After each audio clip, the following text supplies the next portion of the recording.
starting off with a series that I have been absolutely insufferable on the internet about recently. Starting off with a series that I have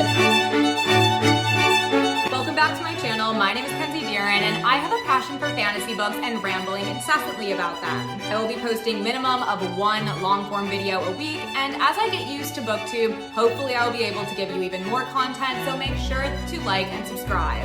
So today, I'm going to be ranking my top 10 favorite fantasy romance books or series that I read in 2024 and giving you guys a mini review of each. I read 90 books in 2024, 84 of them were fantasy books, and about 75 of them could have fallen under either like the fantasy romance or romantasy category, so I think I am extremely qualified to talk to you all about this today. This was actually extremely difficult for me, and I realized I had a very hard time narrowing it down to just 10 favorites. Clearly I had an excellent reading year, and I feel like I could have probably doubled this list. So if you guys like this video, let me know and maybe I'll make a part 2. And also ranking these in order was extremely difficult for me. I kept going back and forth because I think it really depends on my mood. Like a lot of them were very close, very interchangeable, but regardless, these are 10 of my favorite books and series of all time, so I really hope that you will love them as much as I do. Okay, enough of my rambling. Coming in at first place, my God tier series, my 6-star all-time favorite fantasy romance series of all time. If you follow me on TikTok, you know what I'm going to say because I have been absolutely insufferable about these books since I read it, but you guys already knew it was going to be the Legacy series by Melissa K. Roerich. 3 of these books are out now, and then the 4th book is coming out, I believe, in the summer of 2025, and even without what I know will be a fantastic conclusion to this series, this is always, I think, going to be my favorite fantasy romance series in existence. This is a dark fantasy romance that takes place in a realm called Devrim that the gods created to essentially off-put their offspring known as the Legacy because the gods were afraid their children were going to become too powerful. The Legacy have turned this world into an oppressive society where the Fae are essentially just made to serve the Legacy in any way that they see fit. This story follows our FMC, Tessa, who is forcibly magically bonded to the morally black heir of endings, Theon. Book 1 in the series really showcases the relationship and power struggle between these 2 main characters as Theon is expecting Tessa to succumb to his every whim. She is supposed to be just a direct extension of his wants and desires, but the catch is that Tessa is extremely strong-willed and she is fighting this bond every single step of the way. We end up finding out that there is a lot more brewing beneath the surface in this realm and that Tessa just might be either the realm's destruction or salvation. In books 2 and 3, we get a lot more emphasis on other characters such as Luca, my favorite dragon shifter, if you know, you know, and Theon's younger brother Axel and his storyline as well. We also get a lot more information and questions about Tessa's lineage, the history of the gods, the wars that's going on in other realms, and so much more. I will forever praise this series because I am truly just scratching the surface, but oh my god, is it exceptional. Next up, we have the Kindred's Curse Saga by Penn Cole, and oh my gosh, to me, this is just fantasy romance at its absolute finest. This series follows our FMC DM, who is a mortal living in a world ruled by the Descended. Yes, the Descended are descendants of the gods here as well. DM thinks that she is going to just live a normal life and follow in her mother's footsteps as a healer until one day DM's mother mysteriously disappears without a trace. With her mother gone, DM is given access to the Royal Descended Palace to fill her mother's shoes as a healer there. And while in the palace in the world of the Descended, DM realizes that her mother has been keeping a lot of secrets from her and that essentially her entire life has been a lie. While in the Descended Palace, DM meets Luther Courbois, who is the broody, moody shadow daddy heir to the Descended throne, and her entire life gets flipped upside down, basically. And as she keeps discovering more and more secrets her mother was keeping from her, she learns that Luther might just have more answers than he is letting on. The story really just takes off from there, and when I tell you every single page of this series has me on the edge of my seat, like, there is so much political intrigue, there is so much mystery, there is just so much that goes on in this series that makes it a fantastic, well-rounded fantasy romance series. There's an epic plot, there's an epic romance, and when I say epic romance, I mean it. This is the slowest slow burn I have ever read in my entire life. And all I have to say is thank you, Penn Cole, because I ate up every second of it. Do you want to know who is the definition of yearning and pining and I'll crawl on the floor to my woman? It's Luther Courbois. Yes, it is. Number 3 has got to be the series that got me into my favorite subgenre of dark gothic fantasy romance. And that is The Shepherd King Duology by Rachel Gillig. This story follows our FMC Elspeth, who lives in a land that is infected by dark magic while being infected by dark magic herself. She ends up on an unlikely quest with Raven, the captain of the guard, and the king's nephew, as the two of them try to save the realm and save themselves. And to do this, they must procure a set of Providence cards.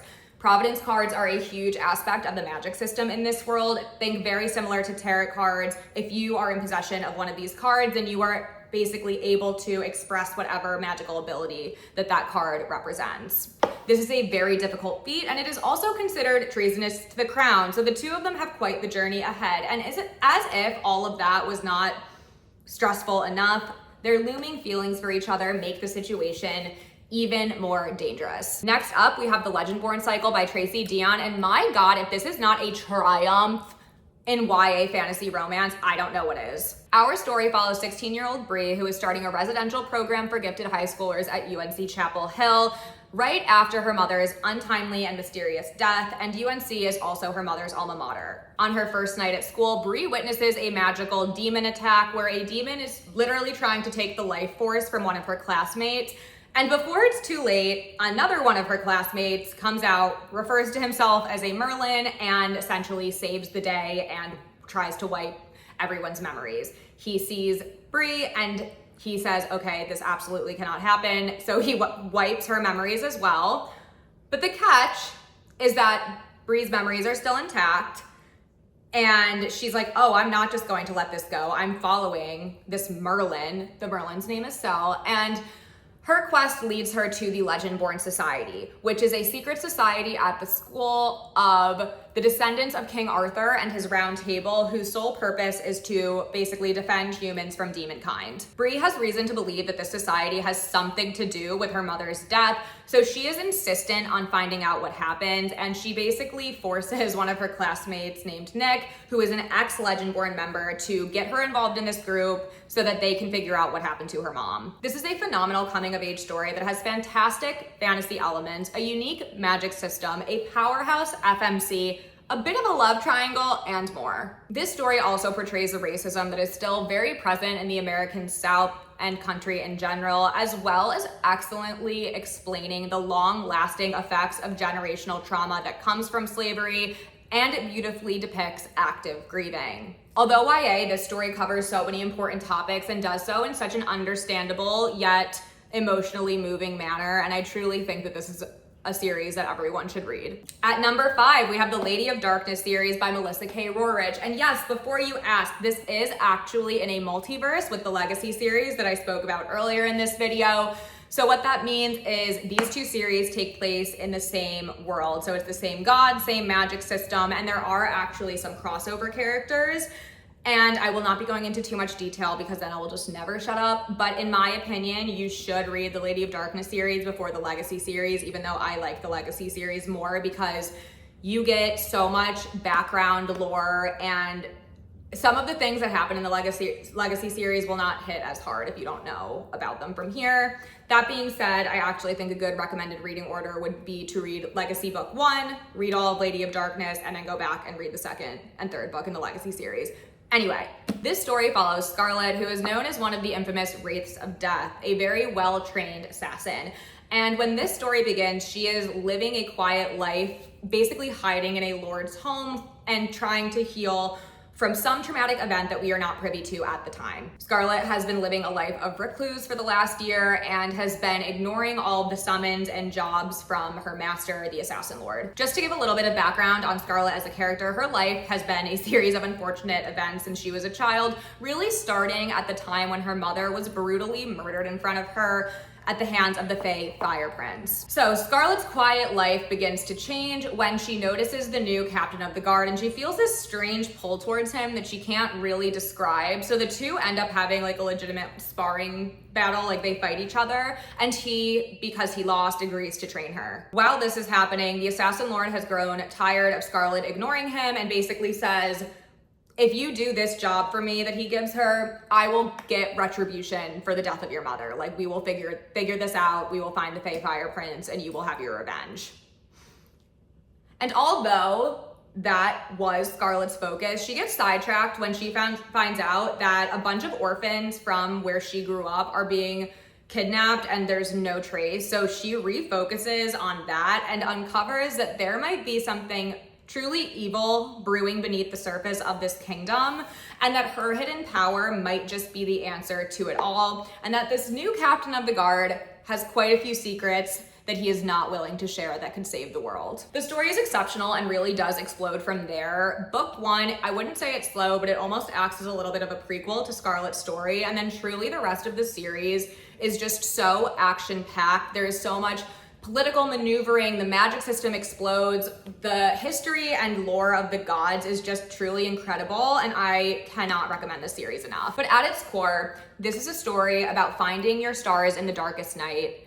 This is a story about overcoming and loving the darkest parts of yourself, only to emerge so much stronger and to prove to everyone who ever doubted you that they were wrong.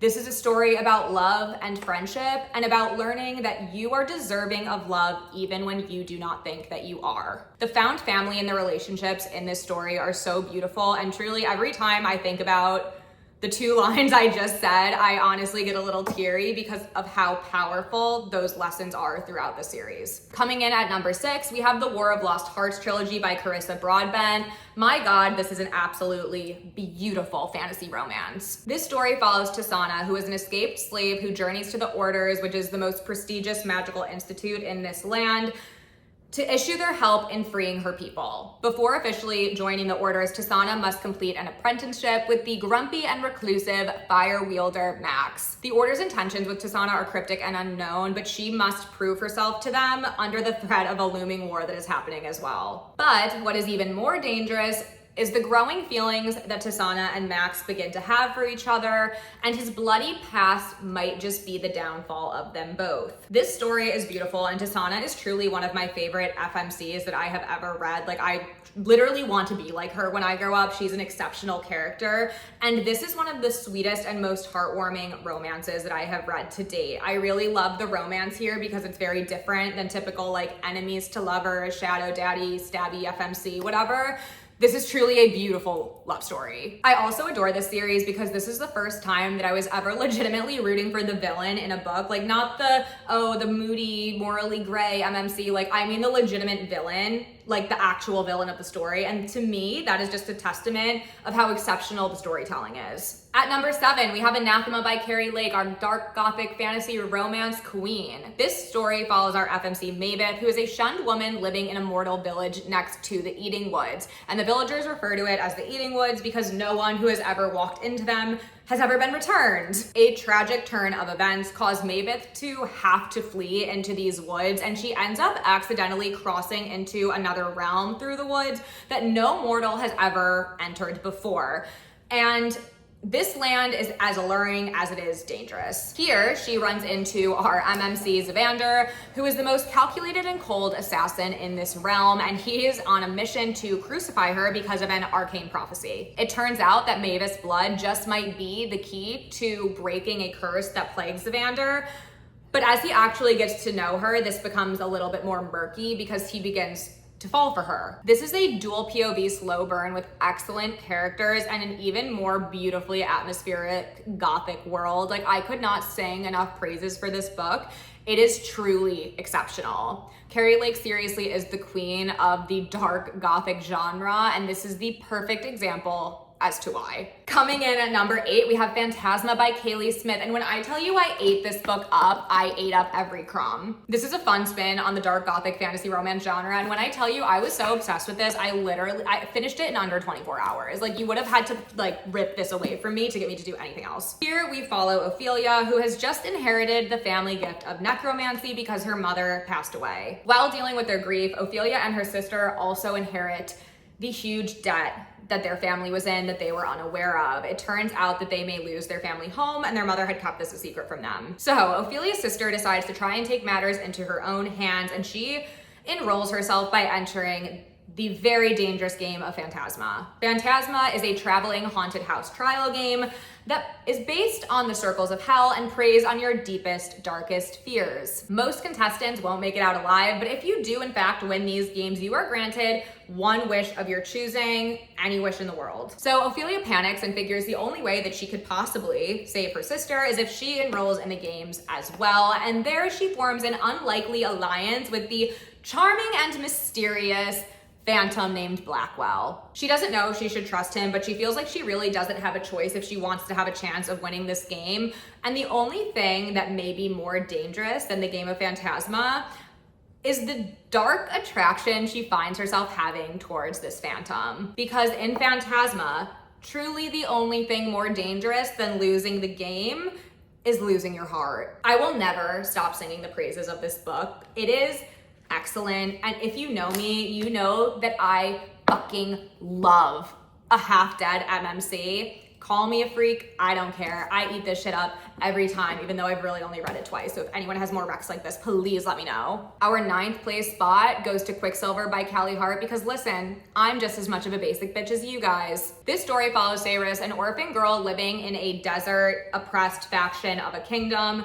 And she is also keeping a very dangerous secret of her own, and that secret is the powers that she possesses. Sarah steals to get by and provide for herself and her brother until one day she ends up being caught by the guards and she is taken to the Undying Queen. After being sentenced to death, Saris accidentally opens a portal where what she thinks is Death himself emerges out of, and he brings her back to what we find out is the Fae realm that she thought was just like a fairy tale. So Saris finds herself accidentally in the middle of a centuries-long conflict in the Fae realm, and she has accidentally bonded herself to Mr. Death, who we find out is the Fae warrior named Kingfisher. Kingfisher is rude, he has an attitude problem, he's secretive, and he has a whole host of very problematic issues of his own. Kingfisher has a murky past and he's kind of a dick, but Saris realizes he's really my only way to possibly get home and save her brother, which is really what she's concerned about. But she has to be careful about the deals and decisions that she makes along the way because the risks just might outweigh the benefits. And the girlies love Kingfisher because he has a filthy mouth. What can I say? Like, I'm not gonna disagree. This is just a fun romantasy, let me live. And ending on a lighthearted, whimsical note, I will be including the Once Upon a Broken Heart series by Stephanie Garber. Listen, again, I know that this is YA. I just don't care because it truly feels like a fairy tale come to life, and I think it is like the most fun I've had reading. This story follows our very naive FMC Evangeline, who's only ever wanted a happily ever after, and she thinks that she's going to get one. That is until she finds out her beloved is actually marrying someone else. Desperate, Evangeline strikes a deal with the wicked and immortal Prince of Hearts, Jax, and in exchange for his help getting her happily ever after, all he requires is 3 kisses to be given at his discretion whenever he so pleases. But after the first kiss, Evangeline learns that making deals and bargaining with the fates is an extremely dangerous game because his kisses just might kill her. The story really just evolves from there, and there's curses and the fates and all these different things that really just create one of the most atmospheric and fantastic fantasy romances I've ever read. The story is charming, has such a unique world, and just had me absolutely swooning because is Jax deplorable? Absolutely. Do I love him? Duh. If you are still with me right now, then I'm truly impressed and I cannot express my gratitude enough. Thank you so much for coming on this rambling journey with me. There are so many other books I wish I could include in this. There really was another 10 that I was oh crap, I really love those, whatever. So this was a very difficult video for me to make. But let me know in the comments if you guys liked this video, like these books, have other books that you would pick over these. I would love to chit chat back and forth, and don't forget to subscribe. Bye.